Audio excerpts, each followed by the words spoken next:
We know the Raptors were on a 9-game win streak, and now we've seen they've lost 6 of their last 7 games. And along the way, they have looked really bad in doing so. And they have the NBA's worst offense in that stretch. And it seems like there are no answers right now. And I wanted to break down the 3 biggest reasons why they are struggling so much right now. And maybe some of them won't be exactly what you're thinking they are.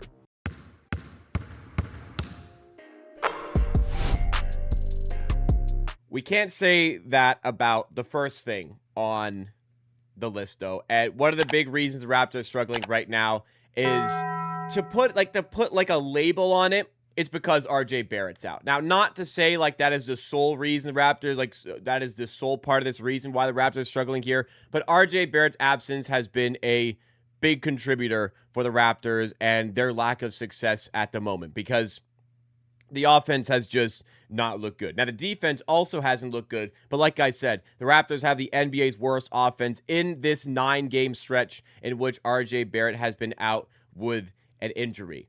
Now, the Raptors were able to find a way to win some of these games for sure, but even when they were winning games in this 9-game stretch, they weren't looking fantastic in doing so in all of them. And now, like, they were awful against the Knicks. They got blown out. Could have been worse than 16-point loss. They lost by 8 to the Celtics in a game that took a 30-8 run to avoid losing by double digits. So yes, they had a good run, and yes, that's great, but really the Celtics dominated that game. They got absolutely destroyed by the Charlotte Hornets of all people, and that's the last 3 games. Like it's 6 losses in 7. It's brutal for any team, let alone a Raptors team that has aspirations of making the playoffs. RJ Barrett isn't coming back, it seems, very, very soon. Like, it was going to be out for a week at least before he was reevaluated. Then, like a week and a half after that, we got the news that he received a plasma injection, is going to be reevaluated in another week. So that'll be about 5 days from now. This article came out from Raptors Republic 2 days ago, so it'll be 5 days before RJ Barrett's reevaluated, but it doesn't mean he's coming back in 5 days. Thankfully, it's a lighter part of the schedule where they're not playing as many games, but the difference between what is and has been, like I said, the NBA's worst defense or worst offense in this stretch. Like I'll give you guys the statistics behind this as well. The difference between the Raptors being the worst offense in the entire NBA. Look at this. They have a 107.8 offensive rating their last 9 games. That would be, if we go to team stats on the season, if we were to simulate that over a whole season, that would be the worst offensive rating in the NBA, even below the Wizards, even below the Mavericks, even below the Pacers, even below the Kings. The difference between, as we celebrate new sub here, T from the 6. Thank you so much for subscribing. The difference between being the worst offense in the NBA and being like a good offense can't be just RJ Barrett. Obviously, it's a factor. Obviously, you're missing 20 points per game. Obviously, that's important. However, just because Barrett's out, your offense can't crumble to such a degree. And the Raptors' win record, the win percentage this season with and without RJ Barrett is quite a contrast, as we see on the main page here on StatMuse. 33.3% win percentage without RJ Barrett, 7.06 win percentage with RJ Barrett. Again, RJ Barrett's important, but I think that there's something a little bit more to this issue with RJ Barrett being out. It's not just because RJ Barrett's out. That's a factor for sure, but that's not the only reason why the Raptors are struggling in this stretch. A lot of the times, you'll see players step up, and the Raptors have kind of been renowned for that over the years, but definitely not this one. You know, we used to have this next man up sort of attitude. That's not really present at the moment for the Raptors. They've tried stepping some players' minutes up. They've tried different players starting. They've tried starting Ochai Agbaji. They've tried starting Colin Murray-Boyles. They've tried starting Jakob Poeltl.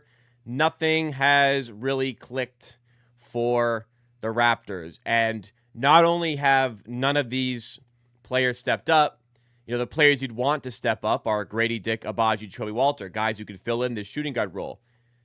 None of the players that you have wanted to step up for the Raptors in the absence of RJ Barrett have even like played at all well. They've all been like relatively awful in this run. Grady Dick in the last 9 games with RJ Barrett out is averaging 3.7 points, 1.8 rebounds.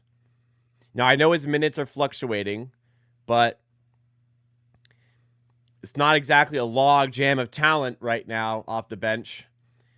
If you're playing well, you're getting minutes. And Grady Dick's defense has been so abhorrent that it's tough for the Raptors to play him on a consistent basis. They're valuing defense more. They're valuing defense of guys like Abaji, who started the last game and is averaging 4.2 points per game in the last 9 games.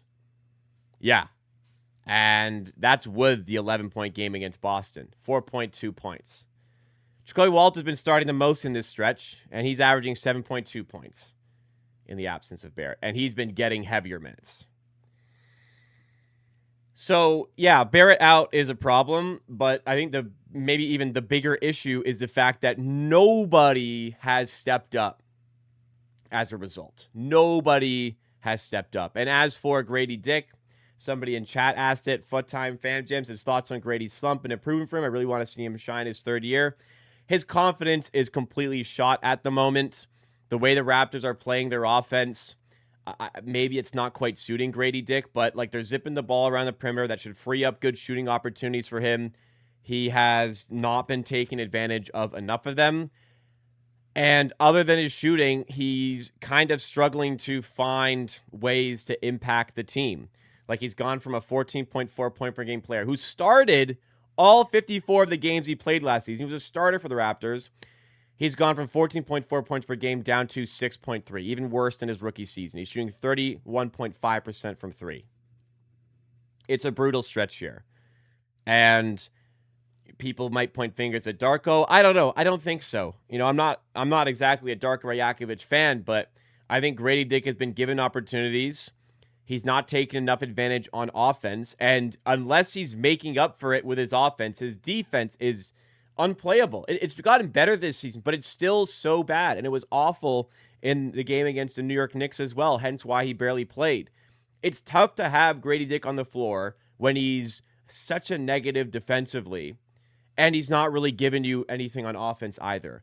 His confidence is shot. I don't know what can change there. I don't think a change of scenery will fix it, but he's in a big slump right now. And evidently, this Raptors team is valuing defense. They're trying to be a defense-first type of team. And you know, even despite the bad run of games, the Raptors are still a top 10 defense as far as defensive rating is concerned in the NBA.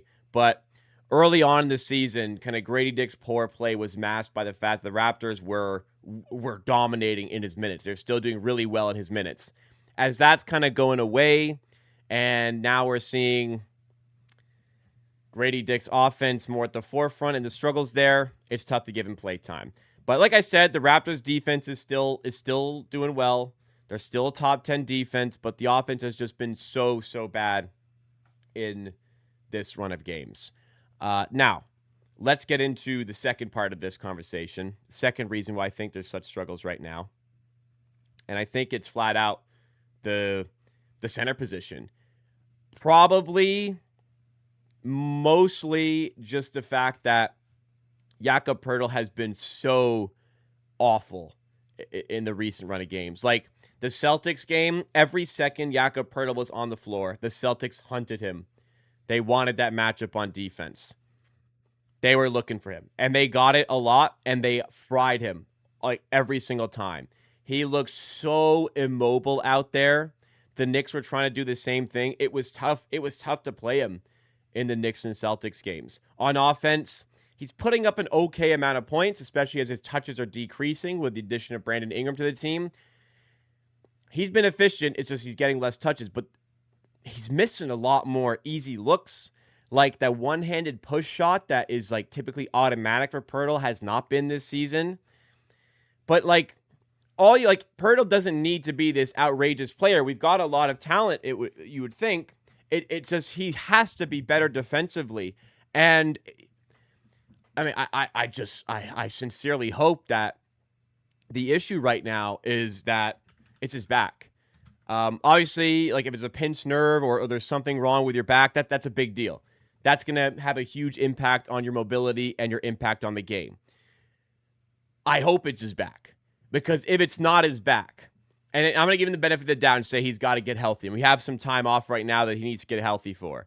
But like, if this is like the start of a decline, we are in some shit, dude. $19.5 million from this year, $19.5 million next season. Bargain, in my opinion, based on what he's done the last couple of years. But then it jumps up to 27.3, 29.4, and then his age 34 season, 27.3. Now, I think coming into the season, he's worth it. He's a fantastic rim protector, a fantastic player on offense. Like, he's a great player, quality starting center. But if this is the start of a decline, we are in trouble. Again, I'm going to give him the benefit of the doubt and say he's hurt, and when he gets healthy, we're going to get the same Jakob Poeltl back, and he's going to be great. Huge impact towards winning. Raptors win percentage with and without in the last years is a drastic change. Win percentage within the last two and a little bit years now is somewhere around 45%. And win percentage without him is somewhere around like 22, 23%. Drastic difference in win percentages based on when he's playing versus when he's not playing. But I think this highlights one of the larger issues. Obviously, Poeltl has played poorly, but part of the issue as well is when Poeltl's not playing well or he's out injured, and this plays into the win percentage thing, who the hell is going to play that role? The Raptors for years. For years, they didn't even have Poeltl. They had no quality traditional center. They didn't have any center. Now they have Poeltl, and they don't have a backup for him. So he has to get plotted out there when he's not 100%, and his back is an issue. Because there's nobody else who can play the role. The Raptors have continued to neglect the backup center position, and Mamu was a fantastic pickup, and I really like Mamu, and they should have picked him up, and it was the right choice. Obviously, what a pickup. Great free agent signing. But to still have no backup rim protector with size is a gross mismanagement from the front office, once again coming to this season. And with Poeltl not at 100%, we are seeing that point exhausted here because Poeltl hasn't looked good, and we've had nobody who can perform that sort of role. And we have been getting torched on the defensive end, rebounding-wise, a little bit even as a result. So the center position has not been addressed. And I'm not saying it should have been addressed at the draft, because I like Colin Murray-Boyles.